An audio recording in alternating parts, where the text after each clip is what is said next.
Hi everyone welcome to voice Odia medium. तो देखिबा जे आमे ओडिया पेडागोजी रो किछि एमसीक्यू क्वेश्चन दिछि पिलार केउ दक्षतार विकास पई शिक्षक शिक्षयित्री को सहाय्यर आवश्यकता न थाए।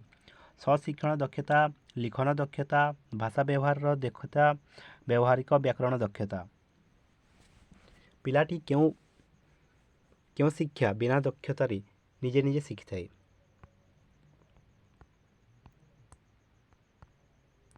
पिलार केउ दक्षतार विकास शिक्षक शिक्षयित्री साहाय्यर आवश्यकता न थाए। स्वशिक्षण दक्षता, लिखन दक्षतार शिक्षक शिक्षयित्री साहाय्य थाए। भाषा व्यवहार दक्षतार भी साहाय्य थाए।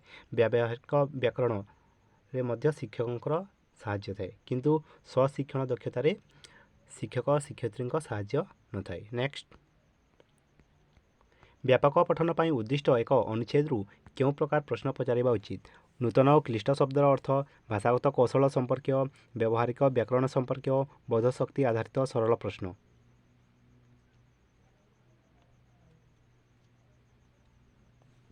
व्यापक पठन माने कौन? एक्सटेंसिव रीडिंग माने एक्सटेंसिव रीडिंग आम केतबेले करथाउ गोटे ताहा एन्जॉयमेंट पाई बा गप बही पढ़ा करा जाए बा स्किल डेवलपमेंट पाई बा एटा बोधशक्ति आधारित पाई करा जाए। माने कौन हो बोधशक्ति आधारित सरल प्रश्न पचारिबा उचित। नेक्स्ट, प्रारंभिक स्तर में भाषा शिक्षा पाई क्यों बहीटी अधिक उपादेय? रचना, कविता, गप, छवि। प्रारंभिक स्तर में आम छवि बही माध्यम अधिक शिक्षा देवा आवश्यक। नेक्स्ट, क्यों प्रकार लिखन रे पिलार स्वाधीन चिंता शक्ति प्रकाश करिवार सर्वाधिक सुयोग थाए? मुक्त, श्रुत, सूचनात्मक, दृष्ट। जोटी पिलाटी कौन निज मनरू करिवो माने कौन मुक्त। नेक्स्ट देखिबा निम्न प्रदत्त मध्यरु क्योंटी विशेष पद नुहे? दैन्य, अत्यंत, दुख कि दर्शन। निम्न प्रदत्त मध्यरु क्योंटी विशेष पद नुहे? अत्यंत। नेक्स्ट देखिबा क्योंटी पिलार भाषा शिक्षण प्रथम उत्स नुहे? पिलार भाषा शिक्षण प्रथम उत्स नुहे बोलछि परिवार, पड़ोशी, विद्यालय, परिवेश।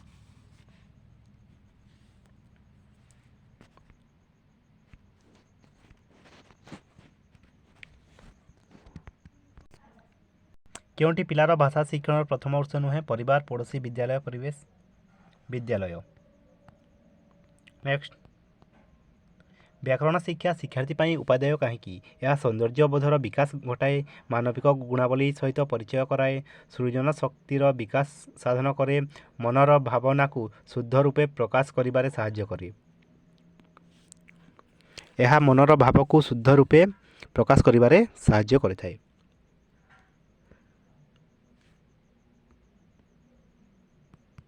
नेक्स्ट, क्योंटी दृश्य श्राव्य उपकरण? ग्रामफोन, प्राचीरपत्र, दूरदर्शन कार्यक्रम, बेतार संप्रसारण कार्यक्रम। दूरदर्शन कार्यक्रम। नेक्स्ट, भाषा शिक्षा क्षेत्र में क्यों दक्षतार विकास अपेक्षाकृत जटिल? श्रवण, कथन, पठन, लिखन।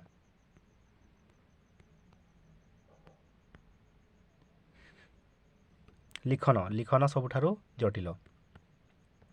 नेक्स्ट, एपरी लोक नहीं जे महात्मा गांधी को नाम शुणी नहीं। ए वाक्यर रेखांकित पदटी क्यों प्रकार सर्वनाम? आपेक्षिक, समुच्चयी, प्रश्नवाचक, निर्देशात्मक। जे लगी जे माने कौन? समुच्चयी। नेक्स्ट, क स्तंभ सह ख स्तंभ दिया शब्द मध्य संपर्क स्थापन करने को कहुआ प्रश्न क्यों प्रकार प्रश्न? पुनः सज्जीकरण प्रश्न, मेलक प्रश्न, वर्गीकरणमूलक प्रश्न, दृष्टांतमूलक प्रश्न। क स्तंभ सह ख स्तंभ माने मेलक प्रश्न। कौन यहाँ? मेलक प्रश्न। नेक्स्ट देखिबा ମାତୃଭାଷା ଶିକ୍ଷା ଯୋଗୁଁ ଶିଶୁର କେଉଁ ଦକ୍ଷତା ବୃଦ୍ଧି ପାଏ? ଲିଖନ ଦକ୍ଷତା, ଶବ୍ଦ ଭଣ୍ଡାର ବୃଦ୍ଧି, ସ୍ୱଶିକ୍ଷଣ ବିକାଶ, ଉପରୋକ୍ତ ସମସ୍ତ। ମାତୃଭାଷା ମାଧ୍ୟମରେ ଶିଶୁଟି କ'ଣ ହୋଇଥାଏ? ତା'ର ଲିଖନ ଦକ୍ଷତାର ବିକାଶ ଘଟିଥାଏ, ଶବ୍ଦ ଭଣ୍ଡାର ବୃଦ୍ଧି ହୋଇଥାଏ ଏବଂ ସ୍ୱଶିକ୍ଷଣର ବିକାଶ ମଧ୍ୟ ଘଟିଥାଏ। ଉପରୋକ୍ତ ସମସ୍ତ। ନେକ୍ସଟ, କେଉଁଟି ପଠନ ପାଇଁ ଏକ ଉପଯୁକ୍ତ ପଦ୍ଧତି ବିବେଚିତ ହୁଏ ନାହିଁ? ଶବ୍ଦ କ୍ରମିକ, ବର୍ଣ୍ଣାନୁକ୍ରମିକ, ଛବି ପ୍ରଣାଳୀ, ଗଳ୍ପ ପଠନ। ପଠନର ପଦ୍ଧତି ନୁହେଁ କହିଛି, ବୋଲେ ବର୍ଣ୍ଣାନୁକ୍ରମିକ। ନେକ୍ସଟ, ମଣିଷର ସର୍ବୋତ୍ତମ ଶକ୍ତି ସୃଜନଶୀଳତାର ବିକାଶ ଏହି ମାତୃଭାଷା ମାଧ୍ୟମରେ ହିଁ ସମ୍ଭବପର। ଉକ୍ତିଟି କାହାର? ଗଙ୍ଗାଧର ମେହେର, ରାଇବନ୍, ରୁସୋ।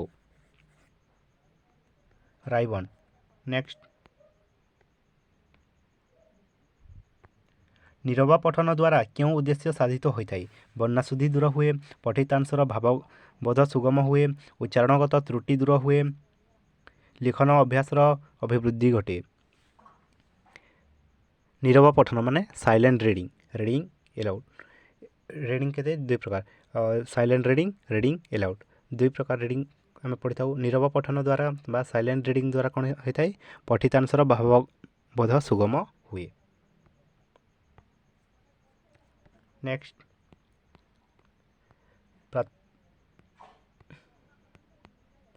କେଉଁ ପ୍ରକାର କାର୍ଯ୍ୟ ଲିଖନର ବିକାଶରେ ସହାୟକ ହୁଏ ନାହିଁ? ଚିତ୍ର ଆଙ୍କି ସେ ବିଷୟରେ ଲେଖିବା, ଅଧା ଗପକୁ ନେଇ ଗପଟିଏ ସମ୍ପୂର୍ଣ୍ଣ କରିବା, ଉଚ୍ଚ ସ୍ୱରରେ ପଢ଼ିବା, ଛୋଟ ଛୋଟ ପ୍ରଶ୍ନଗୁଡ଼ିକର ଉତ୍ତର ଲେଖିବା। ଲିଖନର ବିକାଶରେ ସହାୟକ ହୁଏ ନାହିଁ କହିଛି। ଉଚ୍ଚ ସ୍ୱରରେ ପଢ଼ିବା, ଏଠି ଲିଖନ କହିଛି, ଆମେ ଉଚ୍ଚ ସ୍ୱରରେ ପଢ଼ିବା ଏଠି ହେବ ନାହିଁ। ନେକ୍ସଟ, ବୋଧ ଶକ୍ତିର ବିକାଶ ପାଇଁ ଯେଉଁ ପଠନ କରାଯାଏ ତାକୁ କ'ଣ କୁହାଯାଏ? ତାତ୍ତ୍ୱିକ ପଠନ, ବ୍ୟାପକ ପଠନ, ଉଭୟ ଏ ଓ ବି, କୌଣସିଟି ନୁହେଁ। ବୋଧ ମାନେ ହେଉଛି ଜ୍ଞାନ, ବୋଧ ମାନେ ହେଉଛି ଜ୍ଞାନ, ମାନେ ପଠନ ଦୁଇ ପ୍ରକାର, ତାତ୍ତ୍ୱିକ ଓ ବ୍ୟାପକ ପଠନ। ତାତ୍ତ୍ୱିକ ପଠନ ମାନେ କ'ଣ? ଇଣ୍ଟେନ୍ସିଭ୍ ରିଡ଼ିଂ, ଯେନ୍ଟା ଲାଇନ୍ ବାଇ ଲାଇନ୍ ପଢ଼ିଥାଉ, ଏବଂ ବ୍ୟାପକ ପଠନ ମାନେ ହେଉଛି ଏକ୍ସଟେନ୍ସିଭ୍ ରିଡ଼ିଂ ବା ଏନ୍ଜୟମେଣ୍ଟ ପାଇଁ ଆମେ ଯେଉଁ ପଢ଼ିଥାଉ। ତ ଏଠି ପଚାରିଛି ବୋଧ ଶକ୍ତିର ବିକାଶ ପାଇଁ ଯେଉଁ ପଠନ କରାଯାଏ ତାକୁ କ'ଣ କୁହାଯାଏ? ତାତ୍ତ୍ୱିକ ପଠନ କୁହାଯାଏ। ଆମେ ଗୋଟେ ଜିନିଷକୁ ଲାଇନ୍ ବାଇ ଲାଇନ୍ ପଢ଼ିଥିଲେ, ତାତ୍ତ୍ୱିକ ପଠନ। ନେକ୍ସଟ,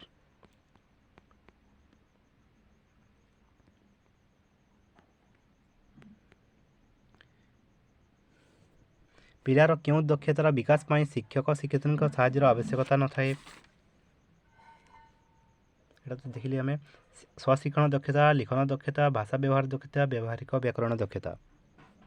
ସ୍ୱଶିକ୍ଷଣ ଦକ୍ଷତା, ପିଲାଟି ନିଜେ ଶିଖିଥାଏ। ନେକ୍ସଟ, ପ୍ରାଥମିକ ସ୍ତରରେ ମାତୃଭାଷା ଶିକ୍ଷଣର କେଉଁଟି ଲକ୍ଷ୍ୟ ନୁହେଁ? ଶ୍ରବଣ ଦକ୍ଷତାର ବିକାଶ କରିବା, କଥନ ଦକ୍ଷତାର ବିକାଶ ସାଧନ, ଯୌକ୍ତିକତାର ବିକାଶ ସାଧନ, ଲିଖନ ଦକ୍ଷତାର ବିକାଶ ସାଧନ। ପ୍ରାଥମିକ ସ୍ତରରେ ମାତୃଭାଷା ଶିକ୍ଷଣର କେଉଁଟି ଲକ୍ଷ୍ୟ ନୁହେଁ? ଯୌକ୍ତିକତାର ବିକାଶ ସାଧନ। ନେକ୍ସଟ, କେଉଁଟି ବହୁଭାଷୀ ସମସ୍ୟା ଦୂର କରିବାର ଉପାୟ ନୁହେଁ? ଦ୍ୱିଭାଷୀୟ ପାଠ୍ୟପୁସ୍ତକ ପ୍ରସ୍ତୁତି, ପାରିବାରିକ ଭାଷା ଉପରେ ଗୁରୁତ୍ୱ, ଆଞ୍ଚଳିକତା ଉପରେ ଗୁରୁତ୍ୱ ନ ଦେବା, ଆଞ୍ଚଳିକତା ଉପରେ ଗୁରୁତ୍ୱ ପ୍ରଦାନ। ଆଞ୍ଚଳିକତା ଉପରେ ଗୁରୁତ୍ୱ ନ ଦେବା। ନେକ୍ସଟ, ଦେଖି ନାହିଁ କେତେ ଦିନ ଖଣ୍ଡଗିରି କବିତାଟି ପିଲାକୁ ପଢ଼ାଇବା ଦ୍ୱାରା କେଉଁ ଉଦ୍ଦେଶ୍ୟ ସାଧିତ ହୋଇନଥାଏ? ଆବେଗିକ ବିକାଶ, ବୌଦ୍ଧିକ ବିକାଶ, ସାଂସ୍କୃତିକ ବିକାଶ, ଶାରୀରିକ ବିକାଶ। ଶାରୀରିକ ବିକାଶ, ଶାରୀରିକ ବିକାଶ ସାଧିତ ହୋଇନଥାଏ। ନେକ୍ସଟ, ଦେଖି ନାହିଁ କେତେ ଦିନ ଖଣ୍ଡଗିରି କବିତାଟି ପଢ଼ାଇଲେ ପିଲାର ଆବେଗିକ ବିକାଶ ହେବ, ବୌଦ୍ଧିକ ବିକାଶ ହେବ, ସେ ତାହା କେଉଁ ଜାଗାରେ ଅଛି ସେ ଜାଣିବାକୁ ଆଗ୍ରହ ପ୍ରକାଶ କରିବ, ମାନେ ସାଂସ୍କୃତିକ ବିକାଶ ମଧ୍ୟ ହେବ, କିନ୍ତୁ ତା'ର ଶାରୀରିକ ବିକାଶ ହେବ ନାହିଁ। ନେକ୍ସଟ, କେଉଁଟି ବର୍ଣ୍ଣାଶୁଦ୍ଧି ନିରାକରଣର ଉପାୟ ନୁହେଁ? ଶ୍ରୁତଲିଖନ, ଦୃଷ୍ଟଲିଖନ, ଅଭିଧାନ ବ୍ୟବହାର, ଦ୍ରୁତ ପଠନ। ଦ୍ରୁତ ପଠନ। ନେକ୍ସଟ, କେଉଁ କାର୍ଯ୍ୟଟି ଲିଖନର ବିକାଶରେ ସହାୟକ ହୁଏ ନାହିଁ? ଚିତ୍ର ଆଙ୍କି ସେ ବିଷୟରେ ଲେଖିବା, ଅଧା ଗପକୁ ନେଇ ପୁରା ଗପ ଲେଖିବା, ଉଚ୍ଚ ସ୍ୱରରେ ପଢ଼ିବା, ଛୋଟ ଛୋଟ ପ୍ରଶ୍ନଗୁଡ଼ିକର ଉତ୍ତର ଲେଖିବା।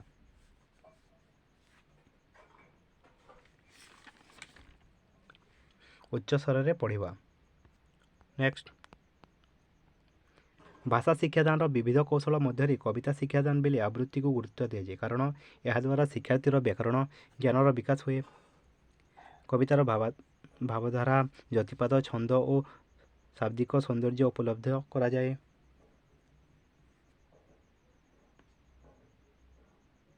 कवितार भावधारा जतिपात और छंद शाब्दिक सौंदर्य को उपलब्ध करा जाए। नेक्स्ट, केउटी उत्तम हस्ताक्षर लिखनर लक्षण नुहे। शब्द शब्द मध्य व्यवधान रखा, विराम चिन्ह व्यवहार करने, अक्षर गुड़ी को निर्भुल कर लिखा, धाड़ी गुड़ी को सीधा कर लिखा, विराम चिन्हर व्यवहार करवा। नेक्स्ट, निम्नोक्त केउटी शिक्षार्थीर उत्तर लिखार स्वाधीनता अधिक। मुक्त लिखन, सूचनात्मक लिखन, दृष्ट लिखन, श्रुत लिखन। निम्नलिखित मध्य शिक्षार्थीर उत्तर लिखार स्वाधीनता पाई क्यों मुक्त लिखन माध्यम। नेक्स्ट, प्राक प्राथमिक स्तर में शिशुर शिक्षण दक्षता वृद्धि पाई क्यों विषय प्रति प्रथमे दृष्टि देवा उचित। पठन और श्रवण, श्रवण लिखन, कथन पठन, श्रवण और कथन। प्राक प्राथमिक स्तर में प्रथमे आम कौन करवा, श्रवण और कथन उपरे अधिक गुरुत्व देवा आवश्यक। नेक्स्ट, व्याकरण शिक्षार मूल भित्ति कौन होगा आवश्यक। वाक्य शिक्षा, शब्द शिक्षा, वर्ण शिक्षा, सूत्र शिक्षा। व्याकरण शिक्षार मूल लक्ष्य होची सूत्र शिक्षा होगा आवश्यक। नेक्स्ट, पाठ योजना गद्य शिक्षादान क्योंटी एक सोपान नुहे। शब्दानुशीलन, सरब पठन, नीरव पठन, द्रुत पठन। द्रुत पठन, द्रुत पठन गोटे गद्य शिक्षादान एक सोपान नुहे। नेक्स्ट, क्योंटी व्यापक पठनर उदाहरण। केवल पाठ्यपुस्तकर विषय गुड़ी को पढ़ा बेले पाठ्यपुस्तक मध्य सीमित रहा, पढ़ा बेले बारंबार विषय गुड़ी को पढ़ा, पाठ्यपुस्तक सहित विविध पुस्तक अध्ययन करवा। पाठ्यपुस्तक सहित विविध पुस्तक अध्ययन करवा। नेक्स्ट, क्योंटी शब्दानुशीलन उद्देश्य नुहे। कष्ट शब्दर विश्लेषण, कष्ट शब्दर व्याख्याकरण, कष्ट शब्दर सरलीकरण, कष्ट शब्दर विचार न करवा। कष्ट शब्दर विचार न करवा। नेक्स्ट, गद्य शिक्षादान निमंते क्यों क्रमटी ठीक। शिक्षकों आदर्श पठन, शिक्षार्थी उच्च पठन। उच्च पठन, शब्दानुशीलन, नीरव पठन। शिक्षार्थी उच्च पठन, नीरव पठन, शब्दानुशीलन और शिक्षकों आदर्श पठन।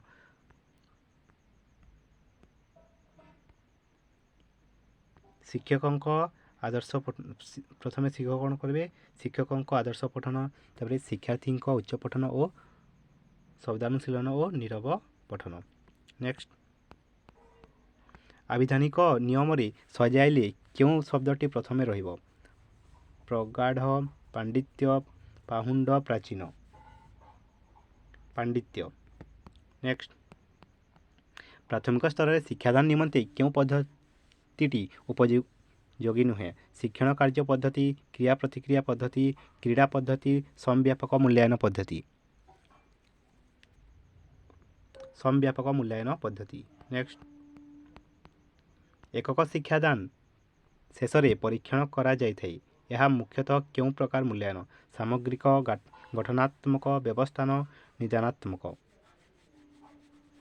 गठनात्मक।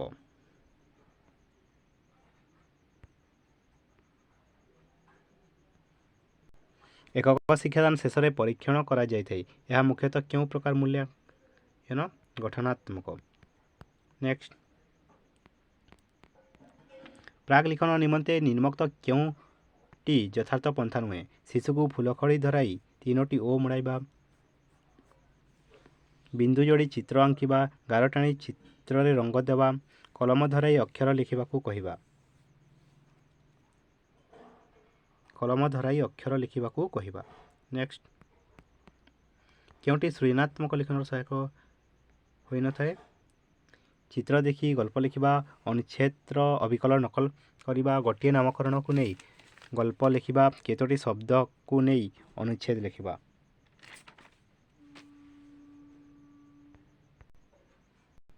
ଅନୁଚ୍ଛେଦର ଅବିକଳ ନକଲ କରିବା।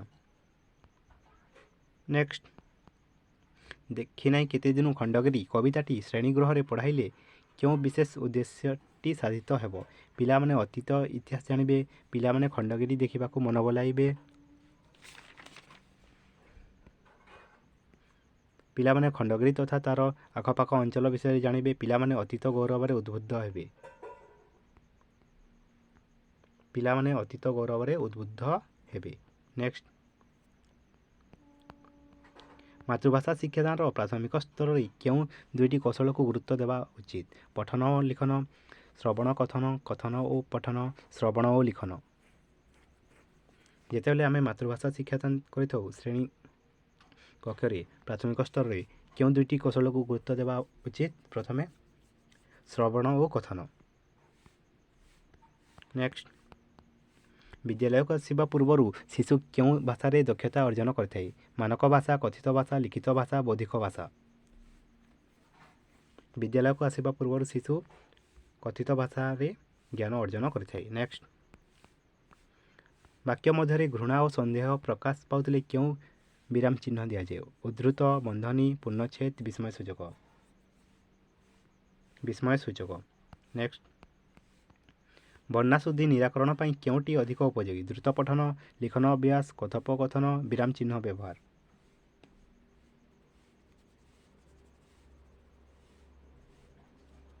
ଲିଖନ ଅଭ୍ୟାସ।